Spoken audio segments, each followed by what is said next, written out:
Like, what team you talking about? The JV team or the varsity? Right. Are you talking about the big boys, the Olympic team? And he said, yes, we're talking about the Olympic team. And I'm thinking at that time, all these coaches in this country, and you guys come and ask Nate McMillan to be an assistant on the Olympic team. I was really shocked at the time, but I was also honored that they felt that way about me.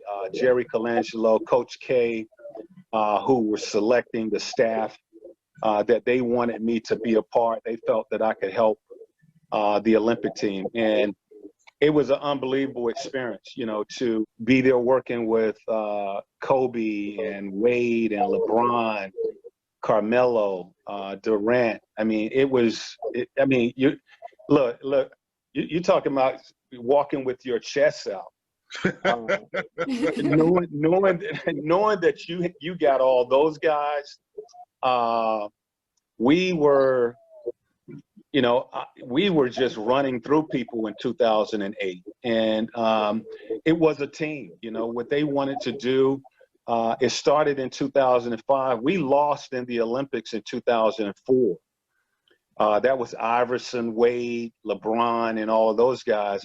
And with the Olympic Committee, we lost to Argentina, and the U.S. was like, that can't happen again. So what they wanted to do was build a team and not just put together a bunch of all-stars like they had been doing in the past. So it was a 3-year commitment that you had to make in order to be on this team. This was both the staff and the coaches. They weren't going to select the team in the way that they had been selecting it the year of the Olympics.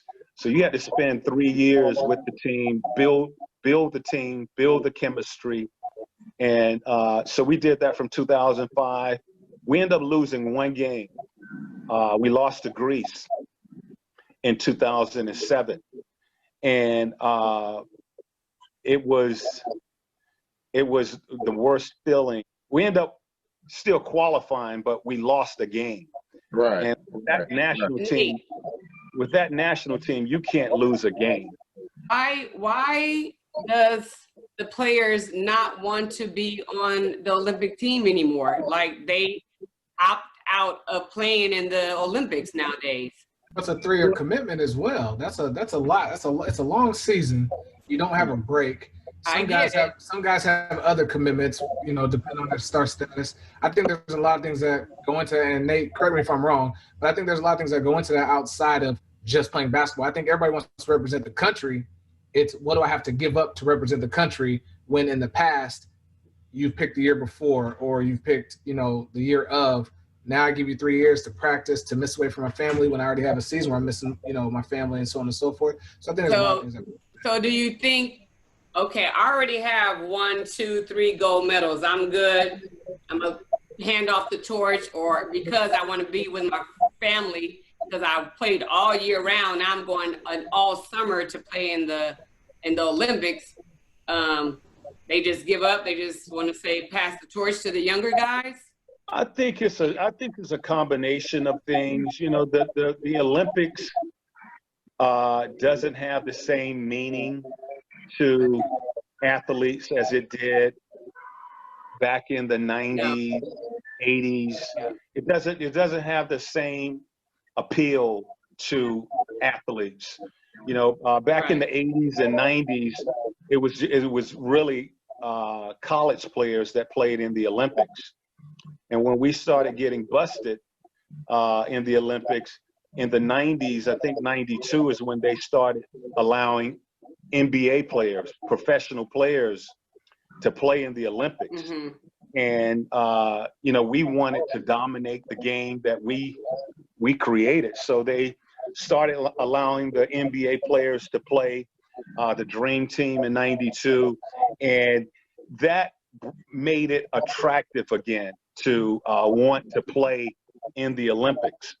But as, you know, they started to allow professional players to play, it kind of lost a little bit of that sex appeal again.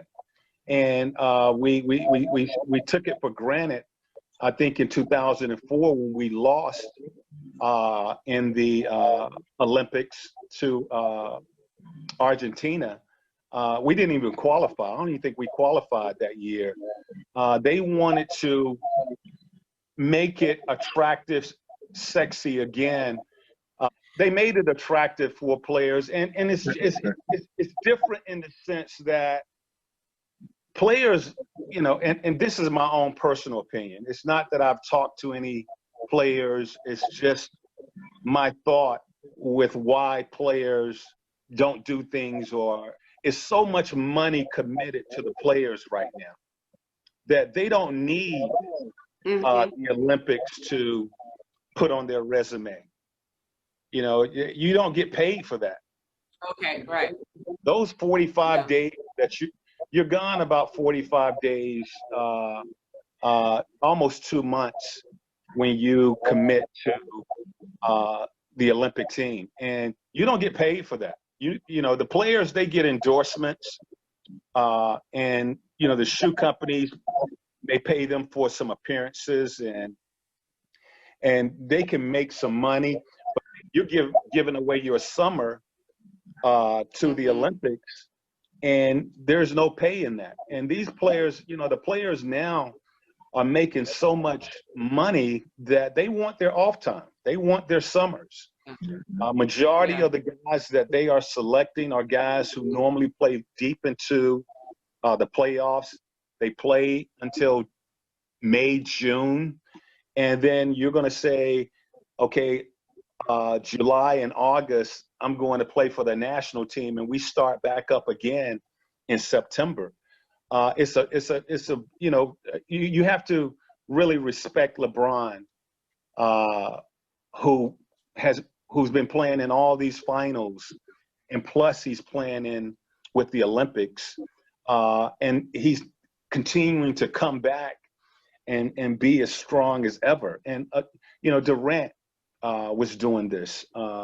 You know, all of the Kobe, you know, these guys are coming off of you know, playing up into the finals, and then they take a week or two off, and then they're committing to the Olympic team for another 2 months before, and when they return from Olympic play, they may have 2-3 months before the season. No, 2-3 weeks before the season starts up again. That's a huge commitment for these guys, and you know, so it's a challenge. There's so many other things that they can do.